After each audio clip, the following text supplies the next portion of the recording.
इसका कोई नहीं है तिवैया, गहरे गम के बारे होना पे नजर है किनारे। वेदो सब दुख हमारे, तुम कृष्णा कुंवर जन्मे कुंवर जगत वीर प्यारे। वेदो सब दुख हमारे। डॉक्टर सरस्वती भूषण आचार्य बावचन में उनके मुन्नादेव दीक्षा मिली। बोले पठापति आदिनाथ भगवान की, वर्तमान शासन गुरुवार महावीर स्वामी की, 2400 भगवान की। बोले परम पूज्य विद्याभूषण आचार्य सर्वाचार्य महाराज की, परम पूज्य डॉक्टर सरस्वती भूषण आचार्य की समस्त आचार्य संजय की। मंच पर सभी हाथ जोड़ लेंगे।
सरस्वती भूषण आचार्य की समस्त आचार्य संगत की जय जय गो माता।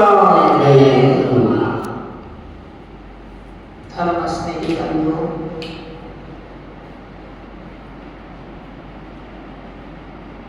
एक अपनी मंजिल को पाने वाला राही एक एक कदम आगे बढ़ाता हुआ कभी अपनी मंजिल को प्राप्त कर लेता है। आप लोगों ने बचपन में शायद अपने पुस्तक में पहली दूसरी की में कहानी पढ़ी होगी कि एक बार कछुआ और खरगोश दोनों में दौड़ हुई।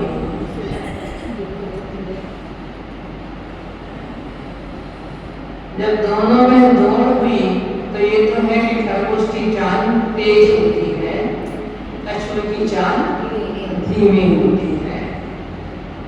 कछुआ बहुत आगे निकल गया, तो खरगोश बहुत आगे निकल गया और कछुआ बहुत पीछे रह गया। जब खरगोश ने ये देखा कि कछुआ तो अभी बहुत पीछे है, तो उसने सोचा मैं थोड़ा विश्राम कर लूं और वो एक पेड़ के नीचे अपना सो गया। वह सो गया तो सो गया, खो गया और इतने में कछुआ उससे आगे निकल गया। जो धीरे धीरे चलने वाला था वो जीत गया और जो जल्दी चलने वाला था वो हार गया। पर हार क्यों गया? चाल के कारण नहीं हार गया, अपनी गति के कारण नहीं हार गया, किंतु सोने के कारण हार गया। इसी तरह से जो अपनी मंजिल पर चलते हैं और एक एक कदम भी यदि वह आगे अपना बढ़ाते रहे तो तो वो एक दिन अपनी मंजिल में पहुंच जाते हैं। खोज खरगोश की तरह नहीं किंतु कछुए की तरह विजय प्राप्त कर लेते हैं। और जो यहाँ इस मनुष्य पर्याय में भी यहाँ पर विषयों में सो जाते हैं, वह खो जाते हैं, वह अपनी यात्रा को पूरी नहीं कर पाते हैं। तो यही हमारा प्रकरण प्रारंभ है कि अभी तक किस तरह से हमने जाना कि हमने चारों गतियों में दुख उठाए। जब एक व्यक्ति सोचता है कि मैंने अपने पूर्व में इतने दुख उठाए हैं, तब उसके मन में स्वाभाविक रूप से ये कामना जागृत होती है कि अब इन दुखों से कैसे बचें। तो वो दुखों के कारणों पर विचार करता है, फिर उन दुखों के कारणों का निवारण करते हुए आगे आगे वह बढ़ता चला जाता है। और वह आगे बढ़ते हुए हमने देखा कि वह साधक अपने आप में अष्टमूल गुणों के पालन के साथ साथ वह श्रावक के उत्कृष्ट व्रतों का भी पालन कर रहे हैं। अभी तक हम यहाँ तक पहुंचे हुए हैं। जब वह श्रावक के उत्कृष्ट व्रतों का पालन करता है तब उसके मन में अभी मंजिल पूरी से मिली नहीं, अभी वो बीच रास्ते में है। तब अपनी मंजिल को उसे पाना है, इसलिए वो निरंतर गतिशील है, निरंतर है, आगे बढ़ रहा है, कोशिश कर रहा है अपनी उस मंजिल को पाने के लिए। तब वह 12 भावनाओं का चिंतन करके अपने अंदर के वैराग्य को बढ़ाता है। संसार शरीर भोगों आदि की स्थिति को समझ करके उनसे विरक्त होना चाहता है। और जब 12 भावनाओं को समझ करके द्वादश अनुप्रेक्षाओं का निरंतर चिंतन करते हुए वह अपने आप में फिर आत्मचिंतन करता है कि आज तक आखिरकार मैंने क्या क्या किया। मैंने आज तक मेरा कौन साथी है, मैंने किन किन को अपना आज तक साथी बनाया है, और सबने मेरे लिए क्या किया। अपना स्वार्थ हो जाने के बाद में उन्होंने साथ छोड़ दिया। चाहे वो ये शरीर हो, चाहे शरीर से संबंध रखने वाले हमारे परिजन पुरजन आदि हो, जिनसे हमारा इस देह का नाता है, वो हो, कोई भी हो, परंतु सारा का सारा परिकर हमारा कैसा है, सब स्वार्थी है, मतलब का है, कोई भी हमारा अपना सगा यहाँ नहीं है। अब मन में आता है कि ऐसा तो नहीं, कोई ना कोई तो अपना होगा। बाहर में दिखने वाले यदि हमें सभी स्वार्थी लग रहे हैं, तो कौन अपना है ऐसा। तो उसकी दृष्टि जब जाती है कि कौन अपना है, तब वो सोचता है। और आगे हम देखें 227 गाथा से लेकर 228 में 57 प्रश्न है। इस दुनिया में तन भी निश्चित देकर दगा विदा होगा, मतलब का परिकर है सारा, कौन सगा मेरा होगा।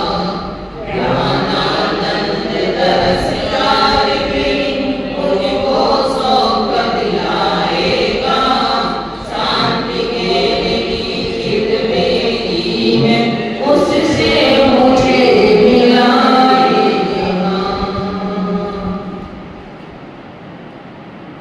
जब व्यक्ति के ऊपर कोई समस्या, तो क्या कह सकते उसके लिए, अगर कहीं उसे संदेह कभी हो जाता है तो वह संदेह में अपने परिजन पुरजनों को नहीं, वह अपने गुरु को भी नहीं छोड़ता है। उनके प्रति भी उनके मन में संदेह हो जाता है। जैसे एक बार एक घटना घटी कि एक स्वर्णकार था, जैन था, परंतु काम उसका एक स्वर्णकार का था। राजा ने उसके लिए एक रत्न दिया कि इसको आपको बहुत सुंदर सी इसकी बनाना है, बहुत सुंदर रूप से इसके लिए आपको करना। रत्न बहुत महंगा था, लाल रंग का रत्न था।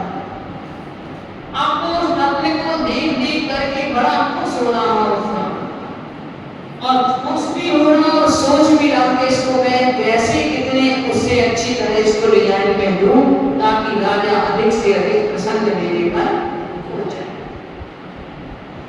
इतने में ही क्या हुआ, बाहर मुनिराज का आगमन हुआ और जैसे ही उसके शब्द में सब उसके कानों में पड़े, वह रत्न को वहीं छोड़ करके और भक्ति में उठ करके चल गए। घर के सामने प्रायः आंगन होते थे और आंगन में लोग अपने पेड़ पौधे भी लगा देते थे। कोई एक मोर आया वहां और उसने उसको मांस का टुकड़ा समझ करके और लाल रत्न था उसको अपने मुंह में ले लिया। उसने मुनिराज के दर्शन किए, बड़गमन किया, बड़गमन करके उनको आहार दिया और आहार देने के बाद में जब मुनिराज चले गए तब उसको ध्यान आया अपने रत्न में। जब वो रत्न नहीं मिला वहां तो उसके लिए मुनिराज में संदेह हुआ कि और तो कोई आए ही नहीं, हाँ मुनिराज ही आए थे तो वो ही रत्न ले गए। मतलब शास्त्रों की कथा है, ऐसा घटना घटी है। तो क्या करे, पहुंचा जहां तक मुनिराज का जहां निवास था जंगल में पहुंचा और उनको किसी ना किसी बहाने से पुनः वापस ले आया कि आप मेरे वन में कुछ लोगों ने दर्शन नहीं किए हैं, वो लोग बिना दर्शन के रह गए हैं, बुजुर्ग हैं, यहाँ आ नहीं सकते हैं। श्रावक अनेकों प्रकार के बहाने बना देता, जब उसे अपना काम बनाना पड़ता है जो है। जब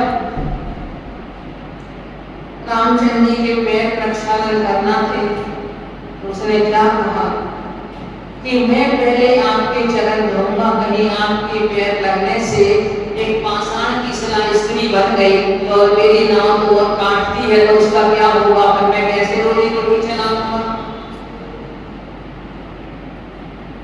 तो उस सेवक ने ये बहाना बनाया, उन्हें मुनिराज के पैर प्रक्षालन करने थे।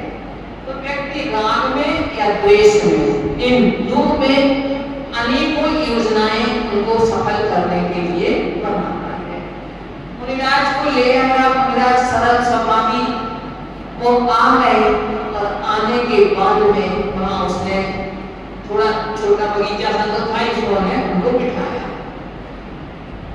अब पूछना है मेरा रत्न कहाँ है वो देखो।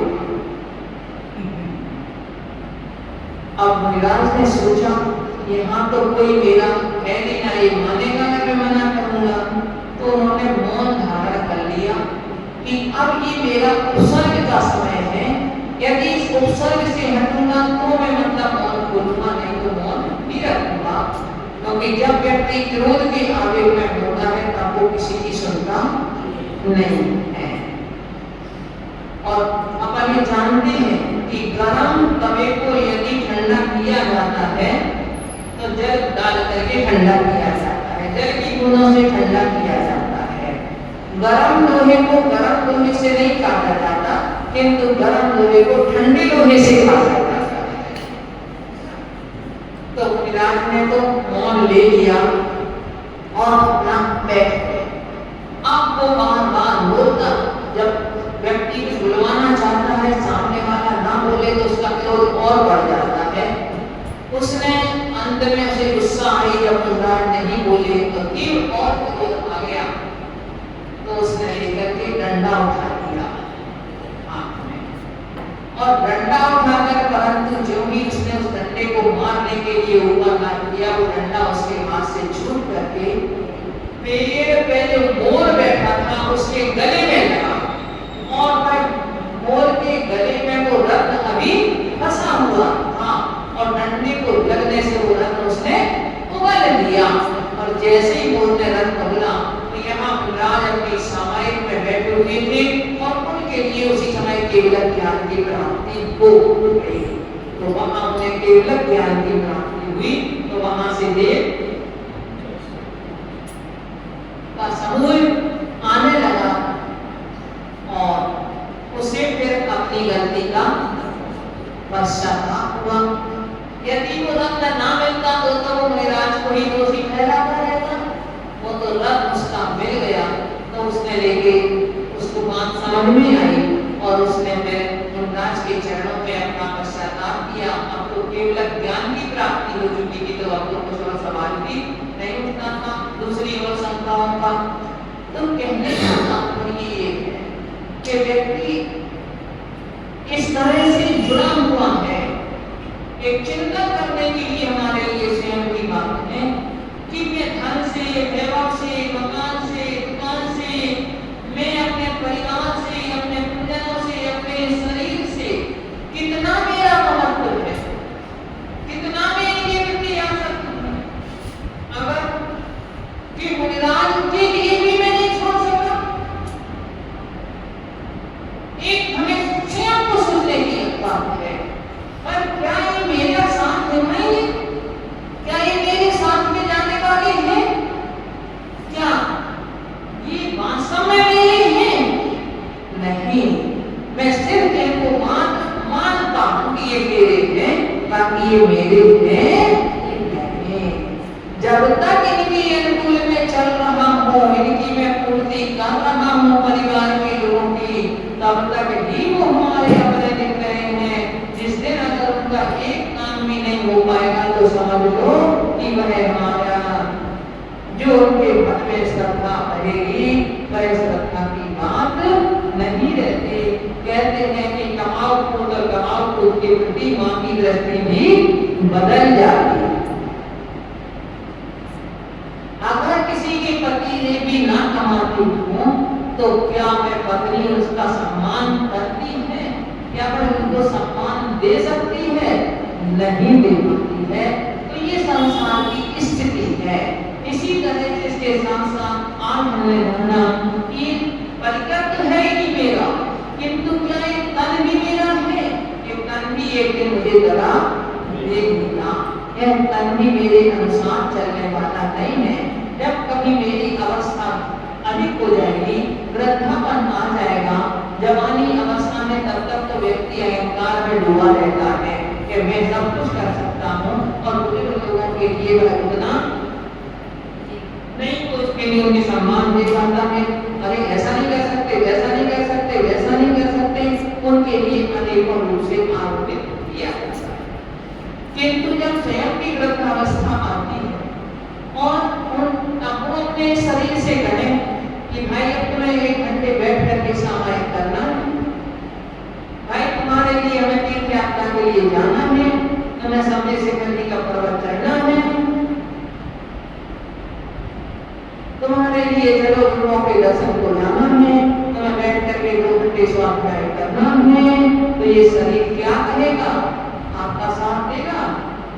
वो शरीर कहेगा मेरे बस की बात नहीं है, मैं नहीं बैठ सकता इतनी देर। तो जिस शरीर को हमने इतना खिलाया पिलाया सब कुछ किया, परंतु वो ही हमारे लिए दगा दे जाएगा, धोखा दे जाएगा। इसलिए इस शरीर के लिए तो क्या है, इस शरीर से जितना हमें काम लेना हो, जितना हम इससे धर्म ध्यान कर सके, वह धर्म ध्यान में इसका उपयोग कर लें तब तो ठीक है। हमारे काना पौना पड़ा कैसा है, जैसे वो काना पौना होता है, अगर उसके लिए खाया जाए तो उसमें कोई रस नहीं है, किंतु यदि उसके लिए बो दिया जाए तो उससे पुनः उत्पत्ति हो जाती है। इसी तरह इस देह को यदि हम सोचें कि ये हमें सुख देगी और हम इसके लिए जिनसे विषयों का सेवन करना चाहें तो हमारे लिए कोई इससे लाभ नहीं मिलेगा। किंतु इसको रत्नत्रय रूपी यदि भूमि में खो दिया जाए तो ये अनंत फल देगा। ऐसा ये शरीर है।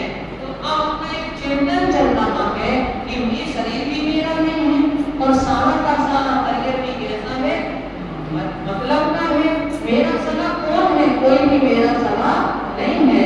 बुद्ध स्वामी कहते हैं कि वह जीव कभी तक अज्ञानी बना हुआ है जब तक उसके मन में यही भावना रहती है अहमेदम येदम, अहमेदम से होमिमम येदम, तीनों कालों की बात सोचता रहता है। ये मेरे हैं, मैं इनका हूँ, ये मेरे थे, मैं इनका था, ये मेरे होंगे, मैं इनका होऊंगा। और यही जब तक उसके मन में भावना रहती है तभी तक वो समझो कि क्या करता है, अज्ञानी, मदर दृष्टि, मूर्ख, उन्होंने कहा वह बना रहता है। सबसे पहले तो यही हमारे लिए उस चिंतन अब की धारा बदलनी पड़ेगी कि मेरा कौन है, इसको हमें सोचना पड़ेगा और वैसा सोच करके अपना श्रद्धान हमारे लिए वैसा ही बनाना पड़ेगा। अब वास्तव में कौन मेरा है, तो कह रहे ज्ञान, ज्ञान आनंद दरश्चाति, सम्यक दर्शन, सम्यक ज्ञान, सम्यक चारित्र्य, यही मेरे लिए सुख दिलाएंगे। और जो शांति रूपी स्त्री है वह नित्य उससे भी मुझे वह मिलाएगा, अर्थात परमानंद में मिलाने वाला यदि कोई है तो वह रत्नात्रय है। सम्यक दर्शन ज्ञान चारित्र्य भी ऐसे हैं जो हमारे लिए मुक्ति श्री का वर्ण करा सकते हैं। परम शांति का जो हमारा रूप है उस परम शांति में स्वरूप की प्राप्ति करा सकते हैं।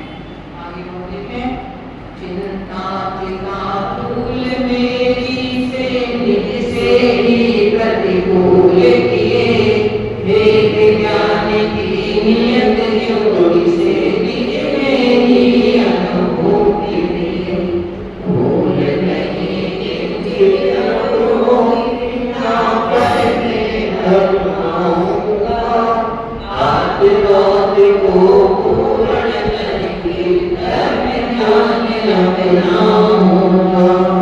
चिंता चिता, चिंता और चिंतन दो है, थोड़ा सा अंतर है ना, किंतु चिंता तो समझो जीवित चिता और चिंतन हमारे लिए अमृत है जो अमृत की प्राप्ति करा देगा। और चिंता कैसी है, यदि व्यक्ति चिंता में लग है तो समझ लो बस जीते जी, कहते जी रहे हैं, बस जीने की कोई इच्छा नहीं है परंतु जी रहे हैं। एक कब होता है जब व्यक्ति चिंताओं में घिर जाता है। पर चिंताएं भी क्यों होती हैं, जब जो पीछे हम पढ़ चुके हैं उन्हीं के घेरे में हम मरते हैं तभी हमें चिंताएं होती हैं। तो मैंने चिंता और चिता इनको मैंने अपनी भूल से मैंने क्या किया, प्रतिकूल, अर्थात मैंने जो सोचा वो प्रतिकूल सोचा। भारत में अपनत्व की भावना अनुकूल है कि प्रतिकूल चिंतन है। मैंने चिंतन तो नहीं किया किंतु मैं चिंता की अग्नि में जलता रहा, चिंता की चिता में जलता रहा, तो निज से ही प्रतिकूल किएगा। मैंने अपने आप से ही समझ लो मैंने क्या किया, प्रतिकूल जो मेरा स्वभाव था उसको तो मैंने नहीं जाना किंतु मैंने अपने आप से ही जो विचार भी किए वो अपने से प्रतिकूल ही किए।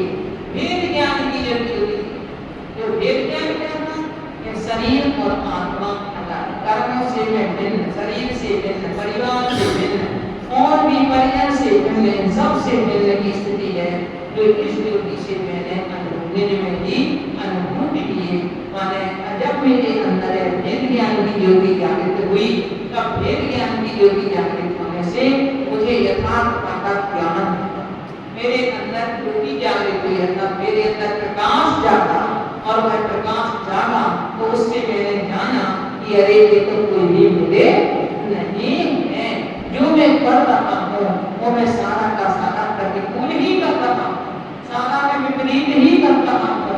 और जब मैं विपरीत करूँगा तो मुझे अनुकूल साधन कहाँ से मिलेंगे, मुझे अपने साधन की प्राप्ति कहाँ से होगी।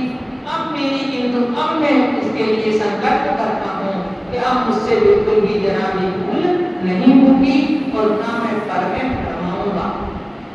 और जिनकी निमित्त से मेरे लिए आत्म और ध्यान होता था, अब आत्म और ध्यान के बारे में हम आपको कल बताएंगे। मैं इन दोनों को छोड़ करके और अपने जीवन में ध्यान को ही अपनाऊंगा के ध्यान के बारे में अब कल चर्चा करेंगे।